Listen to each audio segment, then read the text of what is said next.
평안하십니까? 여러분들을 밥 만나게 하고 살 만나게 하고 싶은 밥 짓는 시인 최일도입니다. 제가 얼마 전 생일을 보냈는데요. 생일 선물로 아주 감동적인 시 한 편을 선물 받았어요.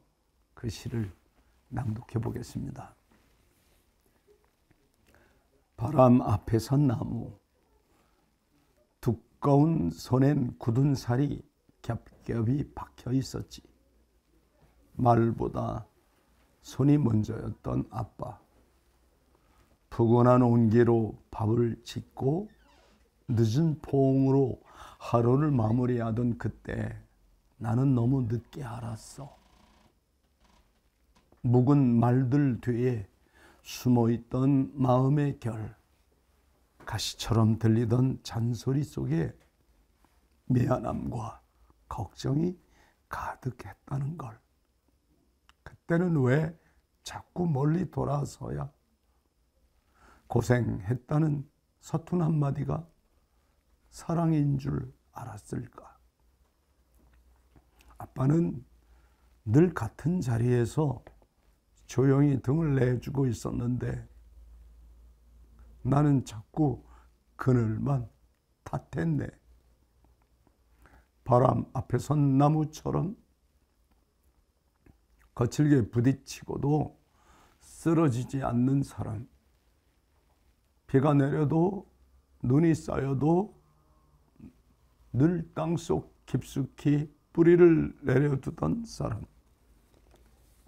이제야 깨닫네. 닮았다는 것이 서글프면서 고맙다는 걸. 서툰 말과 깊은 침묵이 사랑을 오래오래 품기 위한 방식이었다는 걸.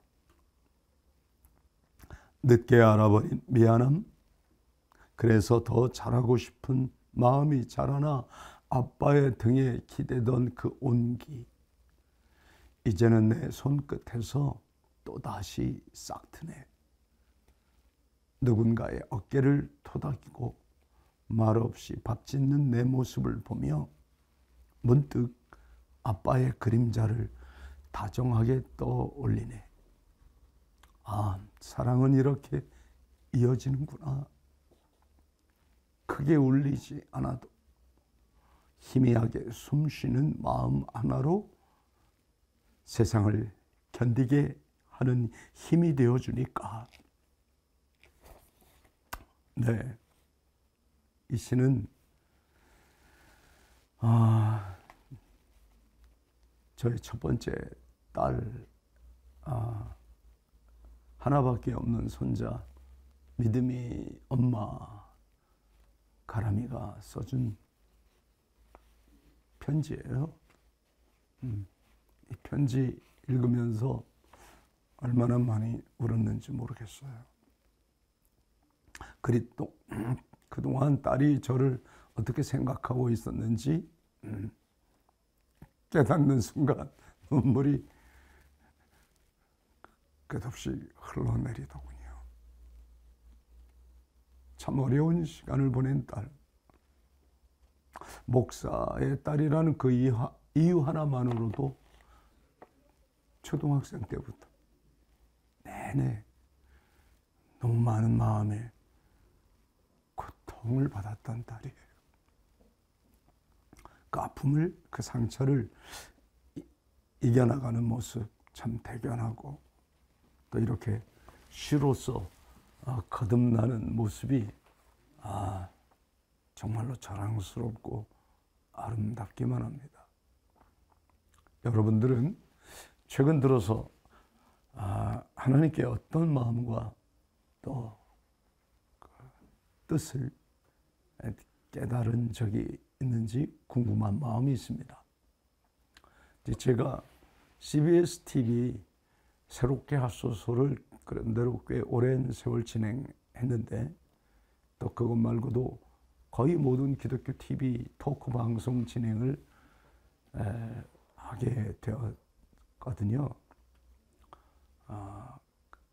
제가 가장 많은 그 토크 방송국에 초대받은 간증자들의 공통점이 보이더라고요. 바로 다음과 같은 간증이었어요. 제가 고난을 받고 크게 깨달은 것이 있습니다. 세상과 사람들에게 멀어질 때 비로소 하나님과 더욱 가까워지더라고요. 고난을 통해서야 크게 깨닫게 됐더라는 거죠. 여러분, 혹시 고난 중에 있습니까? 시련과 역경 가운데 있는지요? 홀로 따로 한적한 곳에 있는 시간 너무 두려워하지 마십시오. 그 시간이 어떻게 보면 우리 주님과 가장 가까이에 있는 시간일 수 있거든요. 제가 오래전에 본 사진 한 장 있는데요. 제가 최근에 이 사진 다시 떠올리면서 자꾸 이거 볼 때마다 그 마음에 큰 울림이 있어요. 왜냐하면 제가 보이고 어린 시절 저희 어머니가 보이는 거예요. 여러분, 흑백 사진 보이시죠? 젊은 엄마가 아이를 들쳐업고 마룻바닥에 무릎을 꿇고 상한 마음을 하나님께 아뢰는 모습, 간절히 기도하는 모습, 애를 업은 채 말이죠. 저 어린 시절 영등포에 있는 한의원교회 어머니가 목사가 없는 예배당, 성도 5명만 모여서 새벽 기도하고 모여서 예배드리던 그 시절, 제가 바로 5살 되던 해에 목사님이 부임했으니까 그전에는 목사님 없는 교회였어요. 방지일 목사님께서 있다고 모셔서 설교를 해주시던 교회가 영등포에 있는 한의원교회입니다. 그 교회 창립 60주년 때 제가 부흥 사경회 초대를 받아서 이 얘기를 했어요. 저는 이 사진 한 장 볼 때마다 그 시절의 그 시절의 어머니가 보여서 울컥한 거예요. 특히 이 사진을 볼 때마다 시편 34편 18절 말씀이 생각나더라고요. 여호와는 마음이 상한 자에게 가까이 하시고 중심에 통해하는 자를 구원하시는도다라는 고백이죠. 사랑하는 다일 가족 여러분, 마음이 상한 분 계십니까? 억울한 사연이나 간구해야 할 사정이 지금 있습니까? 하나님께 무릎으로 나아가 아래는 이 포대기를 업고 애를 업은 채 기도하는 이 여인, 이 어머니처럼 기도하실 수 있기를 바랍니다. 머리로, 지식으로, 정보로 하는 건 마음에서 유쾌함이나 상쾌함이 나오질 않아요. 아는 건요, 사람을 더 힘들게 하고 괴롭게 하기도 합니다. 몰랐을 때는 마음이 편안한데 알고 나니 마음이 괴로워. 하지만 눈물 어린 기도와 함께 깨달음을 얻게 되면 그 깨달음은 인생을 가치 있게 하고 보람 있게 하고 삶을 부드럽게 합니다. 개인 나눔의 성질하는 소리를 듣고 있는 바포의 주인공인 여러분들, 우리 동역자 여러분, 제가 지금 여기서 깨달아야 할 것이 과연 무엇이겠습니까? 여러분이나 저나 항상 그렇게 물어봐야 돼요. 깨닫고 있는 것이 무엇이냐고요. 아직도 깨닫지 못하느냐? 이 질문, 다른 사람이 아닌 하나님이 저에게 묻는 질문으로 들어야 돼요. 자기 자신에게. 안에서 새 생명인 병아리가 나올 때 말이죠. 어미닭이 알을 며칠 품고 있죠? 똑같아요. 제가 우리 네팔 형제 자매들에게 물어봤어요. 네팔에 있는 닭, 어미닭의 날개 아래 며칠 품어야 거기서 병아리가 나옵니까? 꼭 21일입니다. 네팔뿐만 아니라 몽골도 마찬가지고 베트남도 마찬가지고 우리 한국에 있는 닭, 전 세계에 있는 모든 닭이 다 똑같아요. 21도 아니고 22일도 아니고 정확하게 3주 21일이 되어야 이 아래에서 깨어지고 거기 새 생명이 나온단 말이죠. 그때 어미닭이 하는 일이 있어요. 어미닭이 그 부리로 알을 톡 한번 칩니다. 이렇게 톡 한번 찍어줍니다. 톡. 그걸 깨우침이라고 말합니다. 깨우침. 그 깨우침이 있어야 깨달음이 있는 거죠. 알이 쫙 깨지면서 그 두꺼운 껍질을 깨고 새 생명이 삐약삐약삐약 하면서 노래를 합니다. 시편 49편 20절에 존귀하나 깨닫지 못하는 사람은 멸망하는 짐승 같도다 라고 했어요. 멸망하는 짐승. 깨달음이 없는 인간들 짐승 같단 말이에요. 그것도 멸망하는 짐승. 마태복음 16장 2절에서 3절에서는 뭐라고 말씀하셨어요? 사두개인들과 바리새인들을 향하여 이렇게 주님이 탄식을 합니다. 너희가 저녁에 하늘이 붉으면 날이 좋겠다 하고 아침에 하늘이 붉고 흐리면 오늘은 낮이 굳겠다. 하나니 너희가 날씨는 분별할 줄 알면서 왜 시대의 표적은 분별할 수 없느냐고 탄식하고 있는 거예요. 이 말씀은 날씨는 분별할 줄 알면서도 세상의 이치는 깨닫지 못하는 인간의 어리석음을 책망하는 거죠. 책망. 아직도 깨닫지 못하느냐? 만일 우리도 지금 이 세상에 역사하시는 하나님의 손길을 깨닫지 못한다면 똑같이 어리석은 사람 아니겠습니까? 스스로 성도라고 자처하면서도 깨달음이 없는 성도, 우리 보잖아요. 그런 사람을 뭐라 그래요? 맹신자라 그래요. 또는 광신자라고 그래요. 맹종하는 걸 어떻게 신앙이라고 할 수 있겠습니까? 깨달아야죠. 배우고 알고 깨달아야죠. 깨닫고 믿는 것이 신앙이죠. 예? 그런데 무작정 따르는 맹목적 신앙인 그런 광신자들이 우리 주변에 꽤 많아졌습니다.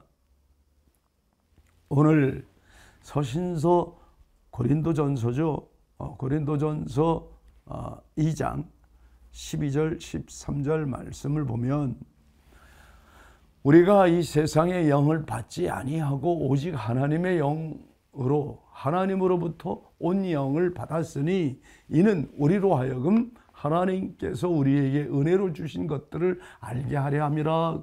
우리가 이것을 말하거니와 사람의 지혜가 가르친 말로 아니하고 오직 성령께서 가르치신 것으로 하니 영적인 일은 영적인 것으로 분별하느니라 말씀하잖아요. 영적인 깨달음이 있어야죠. 영적인 것은 영적인 것으로 분별하라는 거예요. 이 분별하는 능력은 성령께서 성도들에게 베푸시는 은혜입니다. 은사입니다. 내면에서 내 마음 깊은 곳 말입니다. 우리 마음 보입니까? 안 보여요.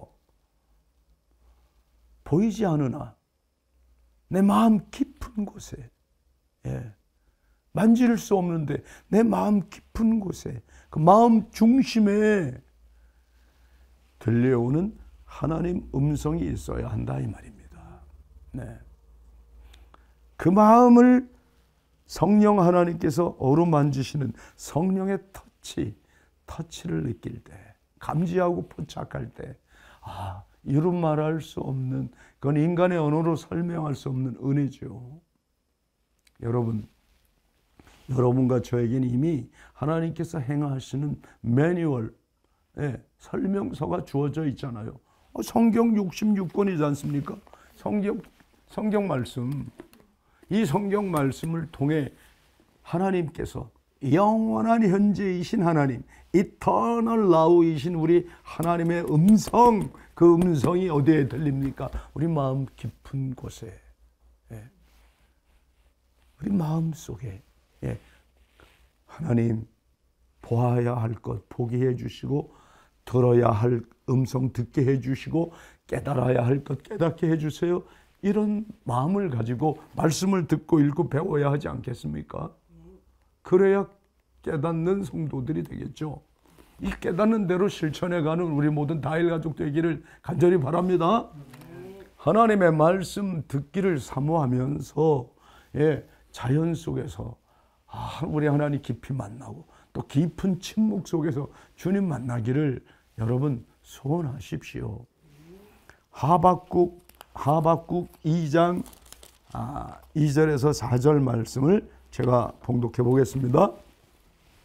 여호와께서 내게 대답하여 이르시되 너는 이 묵시를 기록하여 판에 명백히 새기되 달려가면서도 읽을 수 있게 하라. 이 묵시는 정한 때가 있나니 그 종말이 속히 이르겠고 결코 거짓되지 아니하리라. 비록 더딜지라도 기다리라. 지체되지 않고 반드시 응하리라. 보라, 그의 마음은 교만하며 그 속에서 정직하지 못하나 의인은 그의 믿음으로 말미암아 살리라.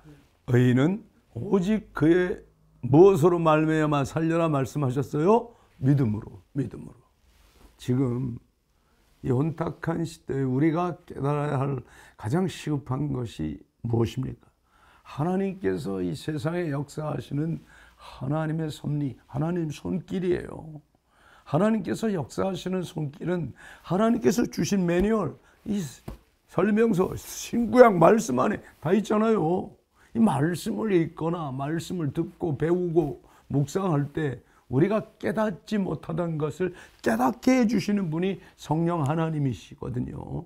지금 내 삶의 자리에서 내가 뭘 해야 할지, 어디로 가야 할지, 또 누구를 만나며 어떤 말을 해야 할지도 하나님께 아뢰시길 바랍니다.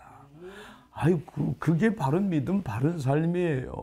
늘 하나님께 묻고 하나님 내 마음속에 이거 깨닫게 도와주세요.